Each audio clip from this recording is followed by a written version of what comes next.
Hello and welcome to Helping Other People Excel, and I am your host Jim Pate, and hopefully spend the next half hour with you, and appreciate you coming in and letting me into your homes today to spend this little time with you.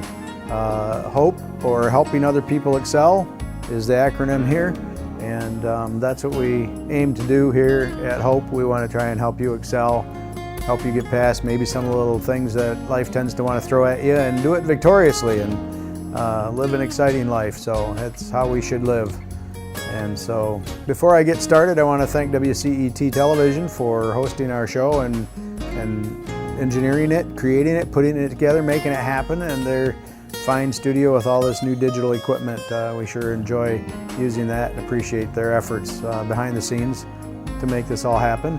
And then our sponsors, PamperMeNaturally.com is a great little spot, a website you can go and order up some salves or lotions or lip balms or handmade soaps, and all of it is natural, good for your skin. If your skin could talk, it would say, Pamper Me Naturally. So go there and check out their fine products. It was kind of started as a home business for a mother who had children that she didn't want to put toxic things on their skin. I remember not too long ago talking about baby shampoo, and it's tearless, and the reason why it's tearless is they put some kind of nerve deadener in there to make it so that when it gets in your eyes it doesn't hurt. And I thought, boy, that's just not good logic, I don't think you want that for your children. Pamper Me Naturally's products are all natural, and they don't use any of those foot-long words like dialpha hydroxymoron, whatever, so check out their ingredients challenge. If it's got any of those big foot-long words that you can't pronounce, then it's probably something you don't want to put on your skin. Pamper Me Naturally's are all natural. Everything is safe for your skin and good for you. So, aside from that, Perry's Place, 90 North Main, Cedar Springs, Michigan. They have teas, herbs, and more. Perry is a nutritional counselor. I don't know exactly all of the details of his credentials, but he's a great guy, and he's got a lot of good information. I often go to him and ask him what to do for a stomach ache or a headache or whatever. They have massage therapy there where they can work on your sore muscles, and I think he even has somebody there that does acupuncture. And so if you go to either of those spots, any of our sponsors, please let them know that you heard about them on WCET Television and through our show, Helping Other People Excel. And I know that they'll appreciate the fact that that their advertising money is being well spent. So, and last but not least, Uncle Jim's Jerky up on, I guess that would be Walker, off of Ivan Rest, Remembrance, up that way. He has beef jerky that's just amazing. I love that beef jerky. It's almost like eating steak. It's tender and not tough like some jerkies are if you get your jerky in the gas station. I used to eat that stuff, and now I go, why did I do that? It's really expensive at the gas station, for one thing. It's thin little pieces of rawhide chew leather. I think they use what they didn't give to the dogs for the little chew bones. They use that for the gas station beef jerkies. But Uncle Jim's Jerky is not that way at all. He uses real steak and marinates it with some very good flavorings. One of my favorites, I think, is the sweet and spicy, or something like that, I think he calls it, but it's very good. And so stop in there and talk to them, and again, let them know that you heard about them here on Helping Other People Excel and WCET Television, and I know that they'll appreciate hearing from you as well. So this week I had the occasion of some people would say losing a friend, but I don't really see it as a loss. And so to some degree today I'd like to talk about losing loved ones and friends. And I say losing as in people dying or passing on, and a perspective there that I subscribe to, and I try and encourage others that way too, because it's hard losing a friend. But yet I know that I'll see them again someday, and I look forward to that. And if we can reframe it a little bit and get the right perspective, then it's not as difficult. It's not so hard to deal with because we do know that we will see them again, and that someday we'll be together again and get to reminisce about the times we had before, much like we do today. You know, every once in a while I go to a high school class reunion. I haven't had very many of them, of course, because I'm still really young, but you know, you get to meet all your friends from high school and you say, hey, what have you been doing? And remember when we went to the football game, and remember when we did this, or we played this prank on somebody? Not that I ever did any of that, but you know, all those things that we have memories of that we share and reminisce with each other. And you know, when we're all done, we go, man, it was really good to see you again. I'm looking forward to seeing you again later. And maybe somewhere in there we restrike up a relationship and get to see them sooner. But otherwise, maybe we won't see them again until the next family or class reunion. Same with family reunions. But you know, as we go, we oftentimes shake hands and say goodbye, maybe give them a hug, and you know, comment on how great it was, and we sure enjoyed the time we had. And you know, the next time again, of course, we're really happy to see them. But we don't, you know, shed a lot of tears. Not that tears are bad, but we don't shed a lot of tears because we know we're going to see them again, and really it won't be all that long.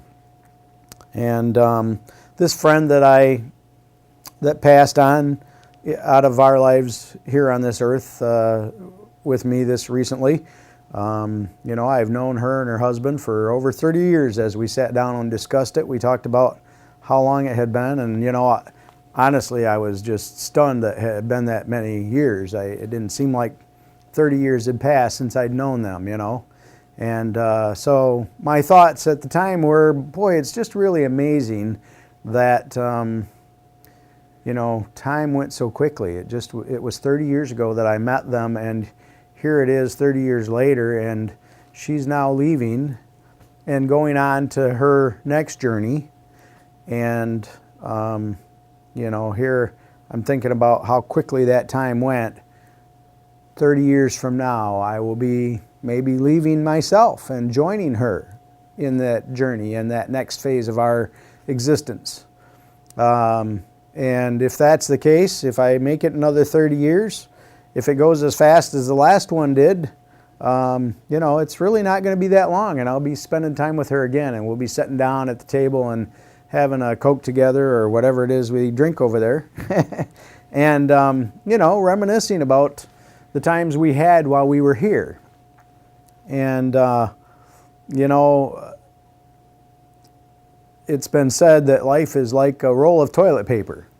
The closer you get to the end, the faster it goes. So I think that those 30 years might actually go faster than the last 30 years. So it really is not going to be that long before I'll see her again. And while I know that I will miss her, and there will be times between now and then that I'll think of her, because many of others of my friends I've thought of that have passed on or gone before me. But then again, I think of some of my classmates from high school, and I haven't made it to the next family reunion or class reunion yet. But I still think of them sometimes because something occurs that just reminds me of them, and I go, oh yeah, how you doing, you know? And a couple of my other friends that have passed on, and I think about them, and sometimes I'll even say, hey, how you doing out there? Maybe they hear me, maybe they don't, I don't know, but I'm sending them that thought, you know, of I'm thinking of you. Can't talk to you like I used to, can't even call you. And, you know, sometimes when we know people are going to be gone for a long time, it makes it harder a little bit. Sometimes maybe a child's going off to the military or, you know, something of that nature. And so we give them a big hug, maybe a lump in our throat because we know it's going to be a few years before we get to see them again. Maybe it's only a few months. It's amazing, though, how when they're here with us, we think of them regularly, and we spend time with them some. My brother and I, we don't live all that far apart, but yet we still don't see each other that often. And when we do, we always give each other a big hug, but I don't cry when I leave them because, you know I'll see them again soon, and not that crying's a bad thing. That's not what I'm saying. I know how sometimes emotions get in our way, and I know that we as parents sometimes, our kids are going to fly off to a foreign field trip or a foreign my little niece is going on some thing to help third world countries and so on, and she's saving up her money and trying to raise funding for that. And when she leaves, I know that her mom is going to give her a big hug, and I'm sure she's going to have a lump in her throat, maybe shed some tears, because her little girl's going away for a while and on a big adventure that who knows how that's going to be. But we have faith, and we know that we're still going to see Katie again, and we'll see her soon enough. Her journey will be done, her trip will be over with. Maybe she'll be looking forward to that getting done and coming back home and seeing all of us, and maybe she'll be sad when the trip is done and go, that was a great fun and a lot of fun and great time, and I really enjoyed it, and I wish it didn't have to end already. But here we are at the end of that phase or that journey of our lives, and so I think about that, and a good friend of mine kind of helped me put it in perspective. But before I get into that, I saw a video not too long ago that showed a man was talking about, he had this great big long piece of rope, and it came in from one door and it wound around on the floor, and then it went up into his hand, he was holding it, and then it went on and out, and it went out the other door. And he said, this rope represents our existence.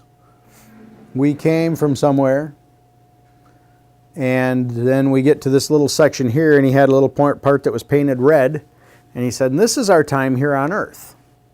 And we're going to spend this time on earth, and part of this red point here somewhere is where we are today. And we don't know how long, but some of us are further along the red than others. But as we get going through this red, eventually we come to the end of the red, and then we get to move on, and that becomes the rest of our existence, and the rope goes on, and it goes on and on and on forever. It never ends. We're that kind of being. We don't have a beginning and ending, even though in our existence here on this earth, we see it that way, because the only way to come to this earth is in the form of a baby. It's conception. That's the only way to get in here. And then we are conceived, and we see other babies, and they're conceived and they grow, and we watch them grow and they mature and they make it on through their lives, and eventually they get old. But the only way to get out of this earth or this environment that we're in is to shed what my buddy affectionately likes to call our meat suit. I today am wearing a nice suit, and it's a nice set of clothing that I'm going to take off tonight before I go to bed and put on my jammies. Another suit. But it's something I wear throughout the day when I'm out going places, because if I didn't, it'd create a little bit of a stir. And we don't want that kind of stir. But our bodies, much like this suit, is just a temporary clothing for the real us who dwells within us and dwells inside this meat suit somewhere. We're made out of flesh, we're made out of meat, and so my buddy likes to call it a meat suit. And we're given a meat suit when we're born, and we grow with that meat suit, and it goes through its changes and phases. But the only way to move on and get on to the rest of our existence is to shed the meat suit and move on. And so that's what we do when we pass. Some of us, people have been known to be perfectly fine and healthy, and they die suddenly and they're gone, and that's that. And others suffer a long time. They have a long-term illness, or they maybe just get aged, and it's been said that aging is not for the weak, and I agree with that from what I've seen. All of those that I know that are older, they go through some struggles that, many of us as young people would find very difficult and have a hard time with. And they are weaker than we are as young people, and yet they still have to deal with that. They still have to find that strength somewhere inside of them to adjust, to deal with the things that happen to them day to day. And many of those are results of choices, and we've talked about many times on our show the choices that we make and how we need to make good choices. The little squirrel that's crossing the road as Chris Brady's driving down, he says, hey, make good choices, make good choices. He's trying to dodge around that little squirrel, and there's no way you can think what that little squirrel's thinking and see where he's going to go next, because they're just kind of erratic like that. But make good choices. And so I think that many of the times, the choices that we make throughout our lives when we're younger, we think that we've got forever. I've got some friends and business acquaintances that, they're young people and they think, oh, we got plenty of time, we don't have to go to that meeting today. We don't have to go do these things today. We don't have to talk to these people today because we're young and we've just got lots of time. As we get older, we realize that that's not so much the case, and that the time is short, and that what we've done with that time is important. And the time that we've squandered and wasted, whether it's watching television or a movie or just, entertainment, what does that do for us? How does that affect us? How does that apply in the overall scheme of things, of that big long rope? Does the movie gonna help us be a better person? Maybe, some might, there might be a moral there, or maybe some learning that's involved, but a lot of it's entertainment. TV show, okay, it made us laugh, but what is the laughter worth? And can we get laughter other ways that might be more valuable and make better use of our time? I don't know these statistics and how accurate they are, but it's been said that by the time you're retirement age of 65, the average person will have watched the equivalent of 9 years of television. 9 years, that's a lot of television. Oh, we don't do it all at once, obviously. I don't think I could stand that, my back would be aching and I couldn't sit on my couch anymore. I'd have to take and stand up and, it'd be awful 9 years of constantly watching television. But yet the little bits and pieces that we watch add up to 9 years. And at the age of 65 or 70, ask any person that age, what would you give to get back 9 years of your life and be able to use those 9 years that you wasted, maybe, watching television? Not that I'm against WCET. It's a great television show, TV. Television has its place, but who couldn't use 9 more years at the end of their life? Who wouldn't say, you know what, I wish I'd have given up a little bit of that television so I could have a few more years, maybe another 4 years or 5 years maybe. Maybe I could have watched a little less TV.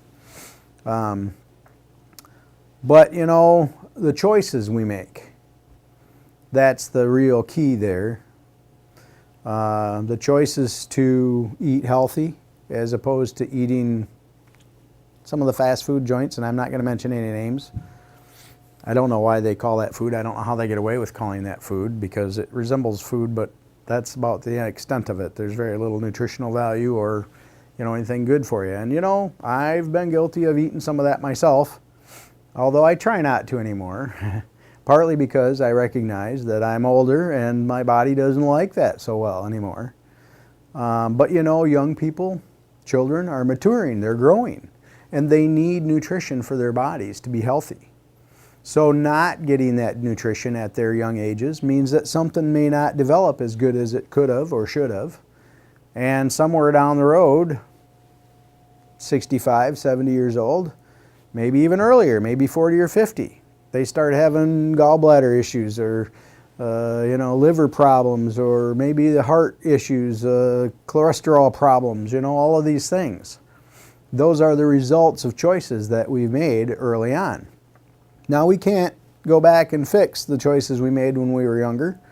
That'd be really nice, but, we really don't get that opportunity.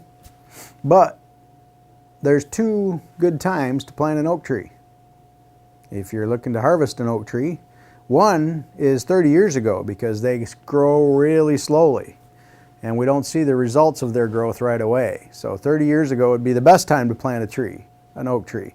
The second best time to plant an oak tree, if we want to harvest it, is now, today, right now. And so, if we start changing those bad habits, we start eating better. Many times we can eat good food. I believe it was Hippocrates, the founder of what we call today modern medicine, who said, let your food be your medicine, let your medicine be your food. And so he was saying, eat healthy, and let the things that you eat be a repair for your body, you know. And so I like that. I subscribe to that myself a lot. And so, you know, foods that I eat, I try and eat, I choose them based on ones that might help clean my liver or might help my gallbladder or whatever, you know.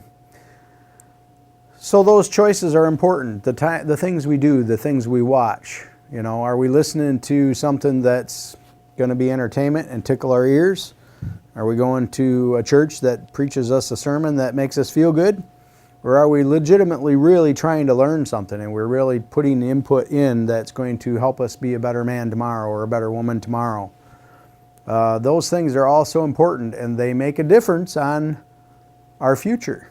How we finish off this little section of red rope, how we finish off our lives, and where we go from here, maybe how soon we finish the red spot. You know, if we wind up with a heart attack, we may get to the end of the red earlier than we might have otherwise. We might have been able to extend that red a little longer.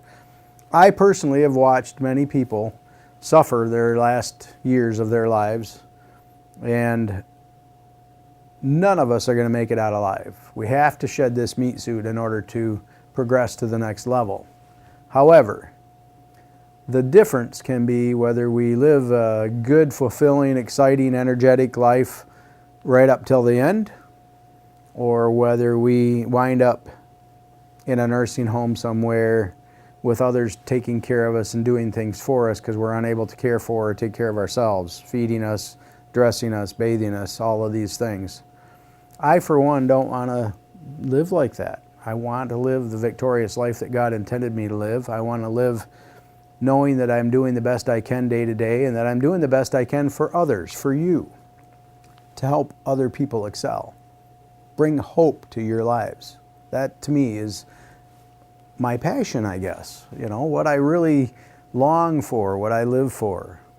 And I really want to encourage you, if you haven't found your passion yet, if you haven't found what drives you or motivates you, I really encourage you to search your heart, search your soul, and find that. Because it's been said that a man who finds his purpose in life, who finds his passion in life, will never work a day in his life if he finds that and does that. Because it's not work. It's a lifestyle. It's a way that we go day to day. It's how we live, and we live exuberantly and excitedly rather than you know, it's been said if you're not working for your own dreams, you're going to work for help somebody else fulfill their dreams. And you know, so many of us have found ourselves in that position, and I was one of those that, you know, you're working in a factory doing the job that's helping that man that owns that business fulfill his dreams or send his kids to college or help his wife get the new Mercedes. And you know, I mean, there's a place for all of that. We need workers in the factory too, I guess. But that's not a way to live. That's no excitement or joy in life. That's drudgery. That's, you know, a rut. The grave with both ends kicked out is a rut. And when we find ourselves in that rut, we need to, you know, consider seriously where we are and look for something to get out of that rut with, and a place to go to where we can find ourselves fulfilling that passion and living and loving and living life to the fullest, you know, and to the richest. And so anyway, it's those choices that we all have to face and deal with. And you know, as we get closer and closer to the end of that roll of toilet paper, time goes faster. It just keeps rolling, and it gets shorter and shorter, and next thing you know, we're, you know, out. That's the end. There's no more time. There's no more hours. There's no more minutes. And we're shedding this meat suit. We're transitioning to our next phase of our endless journey through infinity, through our existence. There is no beginning and end. I believe we've been before, and we will continue to be after we die. And, you know, like God, He created us in His image, it says. So there was apparently a creation point somewhere. But time, we know, or we're told, I don't know that we know that, but time does not exist after life. After we leave this earth, after we shed our meat suits, there is no time. So many of those that have gone on before us First of all, as they leave this earth, especially if they're older, they're going to end up seeing many people that they said goodbye to years ago, 5 years, 10 years. It's been a few years now that my uncle passed away. It was a year ago in December that my dad left me. And, when I get to the end of my red section of rope, I know that when I shed this meat suit, when I move on, I'm going to get to see my dad again, and we're going to spend time together. We're going to reminisce about the things that we had and we did here during this little section. And we're going to do that for eternity after that. Time goes on. No time. It's timeless. The good news is we're going to also meet our Creator at that time, and we fellowship and commune with Him here while we're here through prayer and our thoughts and our hearts. But we'll get to see Him again face to face, because it was He that put us in our little meat suits in the beginning of our existence here on earth. Somebody once said to me, as a Star Trek fan, they said, you remember back in the days of Star Trek, there was the holodeck. The holodeck was a place where if you were on the Enterprise and you were shooting through space, you wanted to go and experience what it was like to be back at home here in Michigan next to a beautiful lake. You could talk to the programmer of the holodeck and he'd set it all up, and you could go in there and you could remember, or you could experience in the hologram, three-dimensional virtual reality, according to the way the show goes. You could experience hanging out by this beautiful lake with your sweetheart, maybe a fishing pole, maybe doing a little fishing, maybe out on the lake in a pond, but you'd experience all of that during your time on the holodeck. And during that time on the holodeck, I don't know in the show if you could remember what life was like before you came to the holodeck, but all of the things that you experienced down there seemed real. It was real to you at the time. You got to experience that. And there would be maybe other people in the holodeck, and they were experiencing their own things. And if you saw them during your stay in the holodeck, it was interaction. It may have been brief, but they were there experiencing their thing. You were there experiencing your thing. And the thought was proposed to me that our life here on this earth is a lot like spending time in the holodeck. We came into the holodeck through a doorway, a gateway, a portal as a child, as a baby, and we're going to exit through another portal via death, passing on and going on to be with others. And during our time here, we have very little, if any, recollection of what went on or any knowledge of what's going to be after we leave. We experience what we experience while we're here. And those that we come in contact with while we're here, they're having their own holodeck experience. They're having their own learning thing. And I think that so much of what we're here for is to learn. So I thought that was an interesting little analogy, and I really, kind of took that to heart. And so in thinking about this, I thought of it a lot since I had another friend that passed on. I just really wanted to share that with you and give you that perspective, and hopefully maybe that'll help some of you. And sadly, we're coming to the end of our time here again. The half hour has gone so quickly, but I sure appreciate the time that you've spent here with me and enjoyed being here with you and sharing some of the things that I've experienced and learned, in hopes that maybe it will provide some hope for you and help you excel in your own lives. So until next time, I just want to wish you well, and I'll be thinking of you and praying for you. If something you heard on our show today or any of our previous shows, if that rings a bell with you and brought you some peace or some hope, I would appreciate it if you'd drop me a line at jim.pate@gmail.com or give me a call at 616-799-0517 and let me know that it was a blessing to you. I would greatly appreciate it. Have a great week.